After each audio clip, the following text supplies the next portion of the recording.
Bismillahirrahmanirrahim. Assalamualaikum warahmatullahi wabarakatuh. Perkenalkan, nama saya Nur Laila dengan NIM 21801003. Di sini saya akan membahas tentang prinsip-prinsip pengembangan kurikulum. Pembahasan yang pertama yaitu pengertian pengembangan kurikulum. Pengembangan kurikulum adalah sebuah proses yang merencanakan, menghasilkan suatu alat yang lebih baik dengan didasarkan hasil yang lebih baik juga. Dengan kata lain, pengembangan kurikulum adalah kegiatan untuk menghasilkan kurikulum baru melalui langkah-langkah penyusunan kurikulum atas dasar hasil penilaian yang dilakukan selama periode waktu tertentu. Prinsip kurikulum dapat juga dikatakan sebagai aturan yang menjiwai pengembangan kurikulum.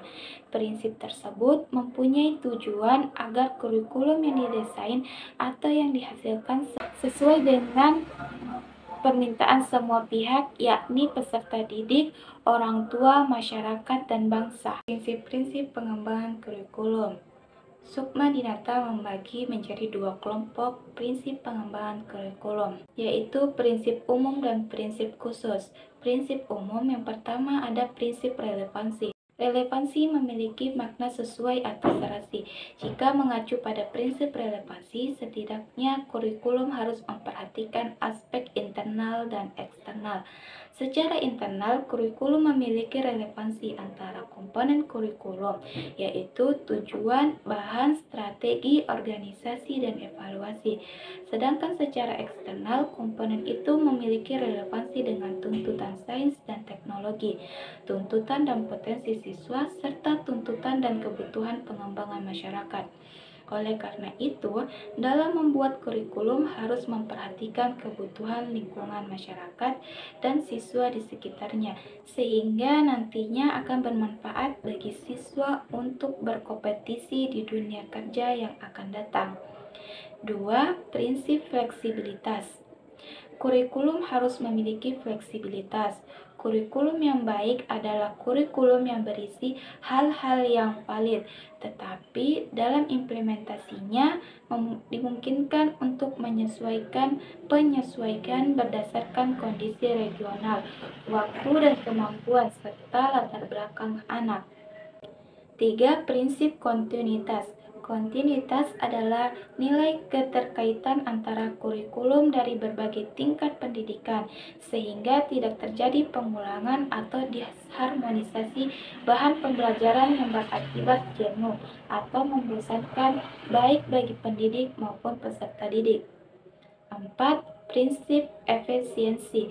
Efisiensi adalah salah satu prinsip yang perlu diperhatikan dalam mengembangkan kurikulum, sehingga apa yang direncanakan sesuai dengan tujuan yang ingin dicapai. 5. Prinsip efektivitas. Efektivitas di sini adalah sejauh mana rencana program pembelajaran dicapai atau diimplementasikan. Di sini ada dua aspek yang perlu diperhatikan, yaitu efektivitas mengajar guru dan efektivitas belajar siswa. Jika dalam aspek mengajar guru masih kurang efektif dalam mengajar bahan ajar atau program, maka hal ini menjadi bahan dalam pengembangan kurikulum di masa depan, yaitu dengan mengadakan pelatihan, workshop, dan lain-lain.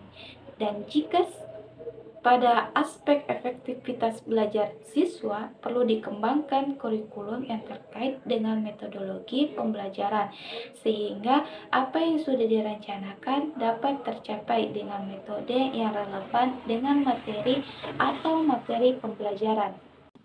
Selanjutnya, prinsip khusus. Yang pertama, prinsip penentuan tujuan pendidikan. Dalam perumusan tujuan pendidikan didasarkan pada sumber-sumber seperti ketentuan dan kebijakan pemerintah, survei mengenai persepsi masyarakat tentang kebutuhan mereka, survei tentang pandangan para ahli dalam bidang-bidang tertentu, survei tentang kualitas sumber daya manusia, serta pengalaman negara lain dalam menghadapi masalah yang sama. 2. Prinsip pemilihan isi pendidikan atau kurikulum. Dalam menentukan isi kurikulum, beberapa pertimbangan yang dapat dijadikan dasar acuan, yaitu diperlukan penjabaran tujuan pendidikan ke dalam pembuatan hasil belajar yang khusus dan sederhana. Isi bahan pelajaran harus meliputi segi pengetahuan, sikap, dan keterampilan, serta unit-unit kurikulum harus disusun dalam urutan yang logis dan sistematis. Maksudnya, ketiga ranah belajar tersebut ini diberikan secara simultan dalam urutan situasi belajar. 3. Prinsip pemilihan proses belajar mengajar.